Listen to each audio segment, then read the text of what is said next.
মনে হইতে পারে যে আমি এতদিনের এত কষ্ট করলাম, এগুলো কোথায় গেল? এগুলো কি একদম ফিকে হয়ে গেছে? এটার কি কোনো ভ্যালু নাই? আমি যে দিন রাত পরিশ্রম করলাম, ফজরের ওয়াক্তে ঘুমাইলাম, ঠিকঠাক মতো সব কিছু মেনটেন করতে পারি নাই, শুধুমাত্র পড়াশোনা করছি, চেয়ার টেবিলে বসে থাকছি দিন রাত। আমার সাথে অনেক ফ্রেন্ড অনেক কম পরিশ্রম করে, অনেক কম কষ্ট করে, কম মেধা নিয়ে ভালো জায়গায় চলে গেছে। আমি তো অ্যাটলিস্ট ভালো কিছু একটা ডিজার্ভ করতাম, আমি কেন পাইলাম না? আমার কি দোষ ছিল? আমার কি প্রবলেম ছিল? আমি কার ক্ষতি করছি? এই টাইপের কথাগুলো তোমাদের মাথায় আসবেই আসবে। তুমি জায়গাতে চান্স পাই নাই, আমার সাথে মনে হয় অন্যায় করা হয়েছে। নো, তুমি কে জানে যে তুমি এখানে গেলে সব থেকে খারাপ কোনো পজিশনে হয়তো চলে যেতে পারতা, বা তোমার সাথে হয়তো খারাপ কিছু হইতো। তোমার বাসায় তোমার আব্বু আম্মু দোয়া করছে দেখে, তোমার ভালো চাইছে দেখে আল্লাহ তাআলা ওইটা থেকে তোমাকে বাঁচাইয়ে দিছে। আসসালামু আলাইকুম ওয়া রাহমাতুল্লাহ। আমি তোমাদের জাহিদ ভাইয়া, পড়াশোনা করছি সাস্টে ইন্ডাস্ট্রিয়াল এন্ড প্রোডাকশন ইঞ্জিনিয়ারিং বিভাগে। তো তোমরা যারা কোথাও চান্স পাও নাই, কোথাও কোনো সিরিয়াল আসে নাই, ওয়েটিং লিস্টেও তোমাদের নাম খুঁজে পাচ্ছ না, যথেষ্ট পরিমাণ পরিশ্রম, কষ্ট, হার্ডওয়ার্কিং করার পরেও তুমি তোমার সঠিক যেই মূল্যায়নটা সেটা পাও নাই, এই মুহূর্তটাতে তোমাদের যেই মেন্টাল প্রেশার, একটা ডিপ্রেশন, ফ্রাস্ট্রেশন, বাসা থেকে বের হইতে পারতেছো না, আবার বাসায় থাকতেও পারতেছো না, বিকজ ফ্যামিলির মানুষজন তোমাদেরকে কথা শোনাচ্ছে। বাইরে বের হইলে তো কথাই নাই, বন্ধু বান্ধবরা চেনে না, যাদের সাথে বসে আড্ডা দিছো অ্যাডমিশন টাইমটাতে তারাও তোমাদের সাথে কথা বলতে চায় না। এটা হয়, আমি নিজে এটার শিকার হয়েছি, আমি জানি এই কথাগুলা, কারণ আমি নিজে তো এই পরিস্থিতিতে ছিলাম। তো এই পরিস্থিতির মধ্য থেকে আসলে কতটুকু খারাপ লাগা কাজ করে, কতটুকু একা ফিল হয়, এবং দুনিয়াটা আসলে আস্তে আস্তে নতুন করে চোখের সামনে খুলতে থাকে বাস্তবতার মধ্য দিয়ে। দুনিয়াটা এতদিন একরকম ছিল, এখন আর অন্যভাবে তুমি এটাকে আবিষ্কার করতেছো। তো এই যে একটা রিয়েলিটি এবং এতদিনের একটা ইমাজিনেশন, দুইটার কিন্তু মাঝামাঝি অবস্থানে তুমি দাঁড়ায় আছো। তো এই মুহূর্তটাতে তোমার কি করা উচিত? আমি আমার নিজের রিয়েল লাইফ এক্সাম্পল থেকেই তোমাদেরকে বলার চেষ্টা করব, তাহলে তোমাদের জন্য এটা অনেক বেশি রিলেটেবল হবে। তো আমি তোমাদের মতোই কোথাও চান্স পাই নাই ফার্স্ট টাইমে। এটা এমন না যে আমার গাফিলতি ছিল, কিংবা আমি ঠিকঠাক মতো পড়ি নাই, কিংবা আমি অন্য দশজনের মতো ঘুরে ফিরে সময় কাটাইছি, পড়াশোনায় মন ছিল না, ব্যাপারটা এমন না। তোমরা অনেকে আমার এই স্টোরিটা জানো, যে অ্যাকচুয়ালি আমি বুয়েটের প্রিলি পর্যন্ত টিকে আসছি, কিন্তু ডুয়েট কুয়েট চুয়েটে আমি বসতে পারি নাই। তো যেটা হয়, ইঞ্জিনিয়ারিং যারা প্রস্তুতি নেয়, মানে একদম আজন্ম লালিত ইঞ্জিনিয়ারিং মাইন্ডসেট নিয়ে বড় হয়, অর্থাৎ ক্যালকুলেটর বেসড প্রিপারেশন যারা নেয়, তাদের ক্ষেত্রে অ্যাকচুয়ালি এমসিকিউতে ভালো করাটা টাফ হয়ে দাঁড়ায়। আর যদি হয় তোমার একমাত্র এই ক্যালকুলেটর বেসড পরীক্ষার ক্ষেত্র বুয়েট, বাকি একটা তো তুমি পরীক্ষা দিতে পারবা না, তাহলে এখানে মেধার মূল্যায়নটা সঠিকভাবে হয় না, এবং দুনিয়ার কেউ তখন তোমাকে এসে বলবেও না যে তুমি কেন পরীক্ষা দিতে পারো নাই, কিংবা তুমি কেন চান্স পাও নাই। সবাই ধরে নিবে যে অমুক চান্স পায় নাই মানে অনেক ফাঁকিবাজ ছিল, পড়াশোনা করে নাই, টাকা পয়সা নষ্ট করছে, ফ্যামিলি থেকে টাকা পয়সা কষ্ট করে দিয়েছে, ছেলে আহ নষ্ট করে ফেলছে। কেউ খুঁজবে না যে আসলে কি ঘটনা। আমাদের এই হুজুগে বাঙালিদের এই অভ্যাস। তো বাইরে থেকে মানুষজনের কথাবার্তা যখন ফ্যামিলিতে আসে, তোমার আব্বু আম্মু কিংবা তোমার ভাইদেরকে কথা কেউ শোনায়, তখন তারা কাকে কথা শোনাবে? তাদের যে মনের ভিতরে যে কষ্ট, তোমাকে নিয়ে যে একটা স্বপ্ন ছিল, তোমার দ্বারা যে ফ্যামিলির একটা রিপ্রেজেন্টেশন তৈরি হওয়ার কথা ছিল, ওইটা তো হয় নাই। ওই কারণে তারা তোমাদেরকে বাধ্য হয়ে কিছু ছোট ছোট কথা বা খারাপ কথা তোমাদেরকে বলে দেন। তো ওই জায়গাগুলো থেকে তুমি আসলে কেমন ফিল করো? নিশ্চয়ই তোমার কাছে মনে হয় যে বেঁচে থেকে কি হবে, এই যে গতকালকে একজন সুসাইড করছে, আজকেও একজন সুসাইড করছে দেখলাম। তো এই সকল প্রেশার আসলে নিতে পারাটা কতটুকু চ্যালেঞ্জিং একটা ব্যাপার, সেটা আমার থেকে ভালো কেউ জানে না। ওকে, সো আমি আমার জায়গা থেকে তোমাদেরকে বলবো, একটা কথাই বলবো, এই যে তোমার এতদিনের এত কষ্ট, এত পরিশ্রম, কোনো কিছু আসলে বৃথা যায় নাই। বিশ্বাস করো, তোমার এই মুহূর্তটাতে মনে হইতে পারে যে আমার সাথে মনে হয় সৃষ্টিকর্তা পাশা খেলতেছে, কিংবা আমাকে মনে হয় উনি পছন্দ করে না, কিংবা এমন হইতে পারে যে আমি এতদিনের এত কষ্ট করলাম, এগুলো কোথায় গেল? এগুলো কি একদম ফিকে হয়ে গেছে? এটার কি কোনো ভ্যালু নাই? আমি যে দিন রাত পরিশ্রম করলাম, ফজরের ওয়াক্তে ঘুমাইলাম, ঠিকঠাক মতো সবকিছু মেনটেন করতে পারি নাই, শুধুমাত্র পড়াশোনা করছি, চেয়ার টেবিলে বসে থাকছি দিন রাত। আমার সাথে অনেক ফ্রেন্ড অনেক কম পরিশ্রম করে, অনেক কম কষ্ট করে, কম মেধা নিয়ে ভালো জায়গায় চলে গেছে। আমি তো অ্যাটলিস্ট ভালো কিছু একটা ডিজার্ভ করতাম, আমি কেন পাইলাম না? আমার কি দোষ ছিল? আমার কি প্রবলেম ছিল? আমি কার ক্ষতি করছি? এই টাইপের কথাগুলো তোমাদের মাথায় আসবেই আসবে, এটা 100%।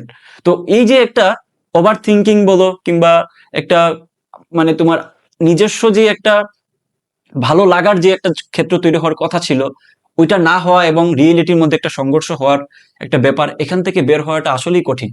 কিন্তু কিন্তু আমি আমার লাইফ থেকে তোমাকে বলতে চাই, আমি কিন্তু দেখো, আলটিমেটলি আমি যা কল্পনা করি নাই আমার লাইফে, যে এরকম একটা ভালো জায়গায় আমি চান্স পাবো, সেকেন্ড টাইমে আমি আবার ওইরকম একটা রেপুটেড সাবজেক্টে আমি চান্স পাবো, আমি একটা ভালো প্ল্যাটফর্ম দাঁড় করে ফেলতে পারবো, কিংবা আরো অনেক কিছু পাইছি যেগুলো আমি ধরে ধরে শেষ করতে পারবো না, যেটা আমি কখনো কল্পনাই করি নাই। অথচ আমি ওই সময়টুকুতে চান্স না পাওয়ার কারণে তোমাদের মতো করেই এই সকল চিন্তা ভাবনা করতাম দিন রাত বসে বসে।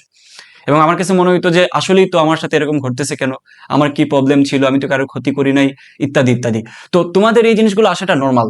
এখান থেকে এই থিঙ্কিংটা করা যাবে না যে আমার এই সকল জিনিস কেন মনে হচ্ছে, আমি অনেক ডিপ্রেসড হয়ে যাচ্ছি, আমার সাথে তো সব অন্যায় হয়ে গেছে, আমি কেন এটার বলি হইলাম, সৃষ্টিকর্তা কি শুধু আমাকেই দেখলো? এই টাইপের কথাবার্তা মাথায় আসলে আমি যেটা বলবো যে আসুক, আসতে দাও, কিন্তু থিঙ্ক ইজ ফরগিভ করা যাবে না, হাল ধরে থাকা লাগবে।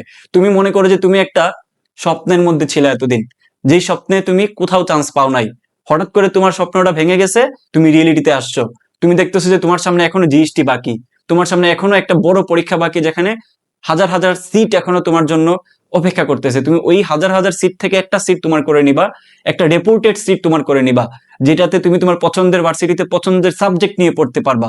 সো তোমার স্বপ্নটা যেহেতু ভেঙে গেছে, একটা দুঃস্বপ্ন ছিল, ওইভাবে মনে করে তোমার এখন হচ্ছে কামব্যাক করার টাইম। তুমি নিজেও জানো না যে তুমি জিএসটির কোন একটা ইউনিভার্সিটিতে যে লাইফের এমন একটা পজিশনে হয়তো তুমি চলে যেতে পারো, যেটা তুমি কখনো কল্পনাই করো নাই, যেটা হয়তোবা তুমি তোমার যে জায়গাটাতে গেলে সাকসেস মনে করতে নিজেকে, ওইটাতে গেলেও হয়তোবা পাইতা না। একটা এক্সাম্পল দেই তোমাকে, একটা ছোট্ট এক্সাম্পল দেই। মনে করো ছোট একটা বাচ্চা, তাই না? তো ওই বাচ্চা যদি একটা ছুরি হাতে পায়, তাহলে সে তো বুঝে না যে এটা ছুরি দিয়ে কি হয়, ছুরি দিয়ে একটা ডেঞ্জারাস বিষয়, হাত কেটে যেতে পারে, ইনজুরিস হইতে পারে, সে খেলতে থাকবে। তো যখনই তুমি নিজে ওইটা বুঝে দেখলা যে না, এটা তো বাচ্চার ক্ষতি হবে, তুমি ওইটা নিয়ে আসলা তার কাছ থেকে জোর করে, সে দিতে চাচ্ছে না, তুমি জোর করে নিয়ে আসলা, তো ওই বাচ্চাটা কি করবে? কান্না করা শুরু করে দিবে যে তার সাথে এটা অন্যায় করা হয়েছে, সে তো এটা দিয়ে খেলতেছিল, তার তো এখানে কোনো দোষ ছিল না, সে কান্না করা শুরু করে দিবে যে আমার সাথে যে এটা করছে তার প্রতি তোমার একটা বিতৃষ্ণা তৈরি হয়, বা ওই বাচ্চার বিতৃষ্ণা তৈরি হচ্ছে। কিন্তু আসলে তো তুমি তার ভালোর জন্য এই কাজটা করছো, তুমি জানো যে এটা থেকে একটু পরেই তার হাত কেটে যাবে, তার ইনজুরি হবে, বাট সে বুঝতেছে না, সে মনে করতেছে এটা তার খেলার বস্তু। সেম একই ভাবে আল্লাহ তাআলা তোমার জন্য বেস্ট যে জায়গাটা রেখে দিছে, ওইটাই তোমার জন্য মঙ্গলময়। তুমি হয়তো বুঝতেছো যে আমি ওই জায়গাতে চান্স পাই নাই, আমার সাথে মনে হয় অন্যায় করা হয়েছে। নো, তুমি কে জানে যে তুমি ওইখানে গেলে সব থেকে খারাপ কোনো পজিশনে হয়তো চলে যেতে পারতা, বা তোমার সাথে হয়তো খারাপ কিছু হইতো, তোমার বাসায় তোমার আব্বু আম্মু দোয়া করছে দেখে, তোমার ভালো চাইছে দেখে আল্লাহ তাআলা ওইটা থেকে তোমাকে বাঁচাইয়া দিছে। মনে করো যে বুয়েটে এই যে আমাদের আবরার ফাহাদ ভাইয়ের হত্যা যেটা হইলো, তো ওইখানে যারা জড়িত ছিল, তাদের ফ্যামিলি কি জীবনে কল্পনা করছে যে তাদের ছেলে এখন জেলে থাকবে, তাদের ছেলে সারা জীবন জেলে এরকম একটা অসম্মানিত হয়ে জীবনযাপন পার করবে? তারা যদি সেটা জানতো, তারা কি কখনো বুয়েটে চান্স পাইলেও ভর্তি করাইতো? অবশ্যই না। তারা বলতো যে বাবা তোমার পড়ারই দরকার নাই, তুমি বাসায় থাকো, তাও এরকম অসম্মানিত হওয়ার দরকার নাই। তো সেম একই ভাবে তোমার যে জায়গাতে চান্স হয় নাই, ধরে নাও ওই জায়গাটা তোমার জন্য ছিল না, তোমার জন্য এটা মঙ্গলময় ছিল না, যেটা তুমি জানো না কিন্তু আল্লাহ তাআলা জানেন, সৃষ্টিকর্তা জানেন। কারণ তুমি বেশি পরিশ্রম করছো, কষ্ট করছো, উনি জানেন যে তোমার জন্য একটা ভালো জায়গা তোমার জন্য বরাদ্দ করা উচিত। তুমি যেটা সব থেকে বেশি ডিজার্ভ করো, তুমি ওইটাই পাবা। টুডে আর টুমরো, তুমি আজকে পাও নাই পরশু পাবা। এখন ভার্সিটিতে চান্স পাইলে যে তোমার একদম যোগ্য জায়গায় পৌঁছায় গেছো, ব্যাপারটা তেমন না। তুমি ভার্সিটির পরবর্তী ধাপ কি, তোমার মেইন গোলটা কি, তুমি কি করতে চাচ্ছ, কি হইতে চাচ্ছ? তুমি ইঞ্জিনিয়ার হইতে চাচ্ছ, ওকে, তুমি যে বুয়েটে পড়ে ইঞ্জিনিয়ার হওয়া লাগবে এমন তো কোনো কথা নাই।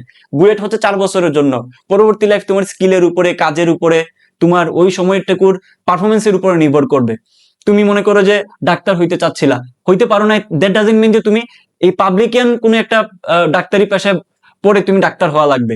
তোমার মেইন গোলটা কি ছিল? তোমার হয়তো মেইন গোল ছিল যে আমি একজন সম্মানিত ব্যক্তি হইতে চাই, আমি অনেক বেশি টাকা পয়সা ইনকাম করতে চাই, আমি রিসার্চার হইতে চাই, আমি বিজ্ঞানী হইতে চাই, আমি হায়ার স্টাডি করতে চাই। প্রত্যেকটা জিনিসের অল্টারনেটিভ সলিউশন আছে। মেইন ডেস্টিনেশন কি? 4 বছরের তোমার এই সবাই মাথায় তুলে নাচার থেকে ভালো না যে তোমার একদম মানে রিয়েল যে ডেস্টিনেশন, ওইটাতে পৌঁছানোর জন্য এখন থেকে তৈরি হয়ে থাকা। ওইটাই তো তোমাকে সৃষ্টিকর্তা ইঙ্গিত ইশারায় বুঝাই দিচ্ছে। তোমার এই মুহূর্তের ব্যর্থতাটুকু যদি তুমি পজিটিভলি নিয়ে আজকে থেকে হাল ধরে থাকো, অর্থাৎ আমি জানি না আমার লাইফে কি হবে, আমি চেষ্টা করতেই থাকবো যতদিন না আমার কোথাও চান্স হবে, এইভাবে করে যদি মাইন্ডসেট করতে পারো, তাহলে তুমি ভাই বিশ্বাস করো, তুমি যদি যে কোনো জায়গায় যাও ভালো করবা। বাট তোমার ওই মাইন্ডসেট যদি থাকে যে না, আমি তো ভালো জায়গায় যাই নাই, আমার যেটাতে যাওয়ার কথা ছিল, তুমি নিজে নিজে চিন্তা করছিলা ওটাতে তো যাই নাই, তাহলে তো আমার আর চেষ্টা করা উচিত না, তাহলে তুমি ওইখানেই শেষ। তুমি ভালো জায়গায় কেন, অক্সফোর্ডে গেলেও তোমার কিন্তু ভালো কিছু হবে না। আলটিমেটলি তো তোমাকে পড়াশোনা করে পাশ করতে হবে, পাশ করার পরে স্কিল অর্জন করে তোমাকে পরবর্তী ধাপে আগাইতে হবে। ভার্সিটি তো সবকিছু তোমাকে সেট করে দিবে না, ভার্সিটি জাস্ট একটা একাডেমি, ওইখান থেকে তোমার সবকিছু সেট হয়ে যায় না। তোমার পরবর্তী লাইফ সম্পূর্ণ নির্ভর করতেছে ইটস আপ টু ইউ, তোমার নিজের উপরে। সো আমি আশা করি তোমাদেরকে বাস্তবতার আলোকে কিছু কথাবার্তা বুঝাইতে পারছি। তোমার কাজ হবে এই মুহূর্তটাতে নিজেকে একটু গোছানোর জন্য কয়েকটা দিন সময় দেওয়া, নিজেকে অপেক্ষা করো, চার দিন, 5 দিন, 7 দিন নিজেকে একটু বোঝার চেষ্টা করো যে এতদিন কেন চান্স হয় নাই, কি কি প্রবলেম ছিল, কিভাবে এটা ফাইন্ড আউট করা যায়, কোথায় কোথায় তোমার দুর্বলতা ছিল, কিভাবে কাজ শুরু করা যায়, কিভাবে তুমি শুরু করবা, প্ল্যান করো। প্ল্যানটা যার যত বেশি মানে স্বচ্ছ হবে, সূক্ষ্ম হবে, যত বেশি গোছানো হবে, সেই ভালো করবে। তোমার প্ল্যান নেই যদি গরমিল থাকে, তুমি হুট করে একদিন শুরু করবা, 2 দিন, 3 দিন, 4 দিনের দিন যায় তুমি পরে থাকবা, সে আগের মানুষটাতে পরিণত হয়ে যাবা, যে মানুষটা আগে পড়াশোনা করতো না, হতাশায় দিন যাপন করতো, এই মানুষটা হয়ে যাবা। বরং তুমি সময় নাও, চিন্তা করো, নিজেকে বোঝার চেষ্টা করো, সবার আগে নিজেকে জানো যে কি হচ্ছে, কিভাবে কি হবে, তোমার এই মুহূর্তে কাজটা কি, প্ল্যানটা কেমন হইতে পারে, তোমার কি কি ভুল ছিল নোট ডাউন করো, কিভাবে এগুলো সলভ করা যায় এগুলো চিন্তা করো। দেন আগামী জিএসটি পর্যন্ত তুমি কিভাবে কিভাবে পড়বা, কতক্ষণ সময় দিবা পড়াশোনায়, নিজের কি কি ইমপ্রুভমেন্টে নিয়ে আসবা, প্রত্যেকটা জিনিস নোট ডাউন করো। অর্থাৎ 7 থেকে 8 দিন, কিংবা ডিউরেশন 10 দিনও হইতে পারে, কোনো অসুবিধা নাই। 10 দিন তুমি নিজেকে একটু গুছায় নেওয়ার চেষ্টা করো। বাদ বাকি যা যা করা লাগে সব আমাকে কমেন্ট করে জানাবা, আমি চেষ্টা করবো তোমাদেরকে প্রত্যেকটা সাবজেক্ট ওয়াইজ যে যে জায়গায় তোমাদের প্রবলেম হয়, as a mentor, as a বড় ভাই, তোমাদের আপন ভাই হিসাবে আমাকে কমেন্ট করবো, আমি সেই জায়গা থেকে আমার শত শত কাজ থাকার পরেও আমি চেষ্টা করবো তোমাদের সাথে কথা বলার, বিকজ এটা আমার প্যাশনের জায়গা, তোমাদেরকে গাইড করা, তোমাদের সাথে কথা বলা, তোমাদেরকে নিয়ে চিন্তা করা। আমি ফিল করি তোমরা আমার অপোজিটে বসে আছো, তখনই আমার মনে হয় যে ওকে, আমি কয়েক বছর আগে যে পরিস্থিতিতে ছিলাম, আমি তাদেরকে এই জিনিসগুলো বুঝাই যে জিনিসগুলো কিভাবে কাজ করে, তাহলে তার ওই কষ্টটুকু কমে যাবে এবং পরবর্তী ধাপে সে খুব ইজিলি মুভ অন করতে পারবে। আলটিমেট বাস্তবতা, রিয়েলিটি এবং তার যে ইমাজিনেশন, এই জিনিসগুলোর সাথে সে যাতে রিলেট করে ফেলতে পারে, সে যাতে ছোট্ট একটা ব্যাপারকে কেন্দ্র করে আত্মহত্যা না করে, সে যাতে চিন্তা করে লাইফটা অনেক বড়। আসলেই তো ছোট্ট একটা পরীক্ষা দিয়ে তো জীবনটা সেট হয়ে যায় না, জীবন অনেক বড়, জীবন অনেক কিছু করার বাকি আছে। সামান্য কিছু কথা, ফ্যামিলির কিছু খারাপ কথা, বাইরের কিছু মানুষের কথাবার্তা, ফ্রেন্ডদের কিছু মনোমালিন্যতা, ওগুলোর জন্য তুমি ডিপ্রেসড হয়ে বসে থাকবা দিনের পর দিন, তারপর হঠাৎ একদিন মারা যাওয়ার চিন্তা করবা, এটা কখনোই কখনোই কাম্য নয়। আমি তোমাদের প্রতি এই অনুরোধটুকু করব যে তুমি তোমার নিজেকে একটু বোঝার চেষ্টা করো, নিজের দুর্বলতার জায়গাগুলো খোঁজার চেষ্টা করো, ওই অনুযায়ী নিজেকে প্ল্যান তৈরি করে প্রিপেয়ার করে দেন মাঠে নামো। বাদ বাকি আল্লাহর ইচ্ছা, আল্লাহ ইনশাল্লাহ তোমার পরিশ্রমের ফলাফল অবশ্যই দিবেন। আমি পাইছি, আমি তোমাকে এই গ্যারান্টিটুকু দিতে পারি, আমি পাইছি। আমার বিগত যে সময়টুকুতে মনে হয়েছে যে আমার এগুলো কাজে আসে নাই, কোনো পড়াশোনা, আমি এত চেষ্টা করছি, চান্স তো হয় নাই, এই মুহূর্তটাতে দাঁড়িয়ে আমি তোমাকে বলতে পারি আমি ওই সময়টুকুতে যা যা করছি, যা যা পরিশ্রম করছি, যা যা শিখছি, প্রত্যেকটা জিনিস আমি পরবর্তী লাইফে অ্যাপ্লাই করতে পারছি, এবং প্রত্যেকটা জায়গা থেকে আমার কিছুটা হইলেও মন মতো ফলাফল আমি পাইছি। ওকে, তোমরাও পাবা, জাস্ট কয়েকটা দিনের ব্যবধান, কয়েকটা বছরের ব্যবধান, বাট টুডে অর টুমরো তুমি পাবা। ওকে, সো আশা করি বুঝাইতে পারছি, এবং কমেন্ট করে জানাবা যে তোমার আসলে আমার কাছ থেকে আর কি কি জানার আছে, চেষ্টা করবো তোমাকে জানানোর, বুঝানোর। আল্লাহ হাফেজ।